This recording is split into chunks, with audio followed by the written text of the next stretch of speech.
کسی نے توبۃ النصوح کی ہے اور سچی توبہ کی ہے تو وہ توبہ ہے ہی ایسی کہ اس کے اندر یہ ڈٹرمینیشن شامل ہے کہ میں واپس نہیں جاؤں گا اس گناہ کی طرف.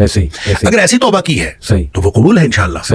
اور اگر وہ توبہ کرنے کے بعد اس سے گناہ چاہے اگلے 5 منٹ بعد سرزد ہو جائے, یہ اب اس کا معاملہ نہیں ہے. اس کی توبہ اگر ان ساری شرائط کے مطابق تھی اور اس میں یہ عزم شامل تھا کہ میں نے ساری زندگی گناہ نہیں کرنا, اگر یہ عزم شامل تھا تو اس کی توبہ قبول ہے. بالکل ٹھیک. اگر پھر اس سے گناہ ہو گیا تو ظاہر ہے ونس اگین وہ کسی حالات کی مغلوبیت ہوگی یا جذبات کی مغلوبیت ہوگی.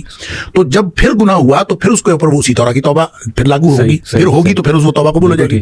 یہ عمل اگر کوئی شخص دن میں 10 دفعہ بھی کرتا ہے, مسلم شریف کی حدیث ہے کہ آدمی گناہ کرتا ہے, گناہ کر کے پھر اللہ تعالیٰ سے کہتا ہے یا اللہ میں مجھ سے گناہ ہو گیا ہے تو مجھے معاف کر دے, تو اللہ تعالیٰ فرشتوں سے کہتا ہے کہ یہ جو میرا بندہ ہے اس نے گناہ کیا ہے, کیا اس کو یقین ہے کہ میرا ایک رب ہے اور اس کو یقین ہے کہ میرا رب معاف کر دے گا؟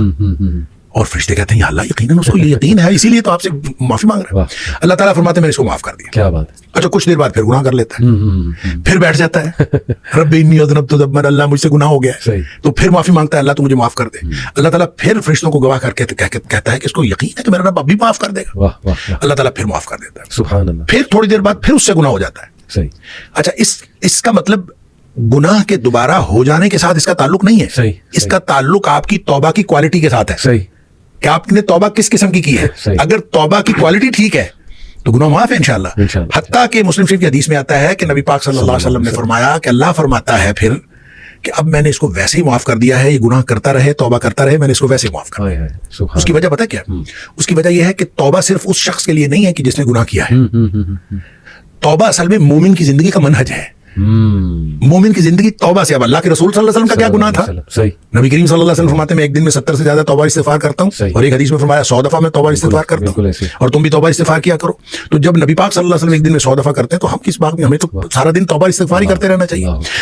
جب نبی پاک صلی اللہ علیہ وسلم کرتے ہیں تو اس کا مطلب ہے یہ گناہ کی وجہ سے نہیں ہوتی, یہ مومن کی زندگی کا ایک منہج ہوتا ہے کہ وہ بار بار اللہ تعالیٰ کی طرف واپس آتا رہے. اس کی توجہ ادھر جاتی ہے, اس کی توجہ ادھر جاتی ہے, وہ واپس آئے, بار بار اپنا رجوع الی اللہ کرتا رہے, اور رجوع الی اللہ کو ری انشور کرتا رہے اور رینیو کرتا رہے. اور یہ انسان کی اللہ تعالیٰ نے یہ توبہ کا منہج دیا ہے اصل میں, جس کا جو انسان کی مومن کی زندگی کا منہج ہے. وگرنہ ایسا نہیں ہے کہ لازماً توبہ کرے, پہلے گناہ کرے پھر توبہ کرے.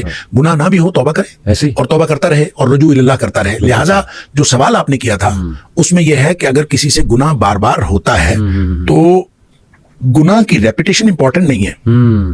امپورٹنٹ ہے کہ آپ نے جب توبہ کی تھی تو اس وقت اللہ سے کیا عزم کیا تھا. بالکل صحیح. اگر اس کی کوالٹی ٹھیک ہے تو توبہ انشاءاللہ قبول ہے. اور اگر اس میں بدنیتی تھی کہ ٹھیک ہے کوئی بات نہیں ایک دفعہ میں معاف کروا لوں پھر دوبارہ دیکھتے ہیں, اگر یہ بدنیتی تھی اس کی پہلی توبہ ہی قبول نہیں ہے, ریپیٹیشن کی کیا بات ہے, اس کی پہلی توبہ ہی قبول نہیں ہے اگر اس نے بدنیتی سے کی تھی. لہذا نیک نیتی کے ساتھ کی ہوئی پوری شرائط کے ساتھ کی ہوئی توبہ وہ انشاءاللہ قبول ہے. اگرچہ اس سے تھوڑی دیر بعد بھی گناہ ہو جائے یا کچھ عرصے بعد پھر گناہ ہو جائے تو ریپیٹیشن امپورٹنٹ نہیں ہے, توبہ کی کوالٹی ہے.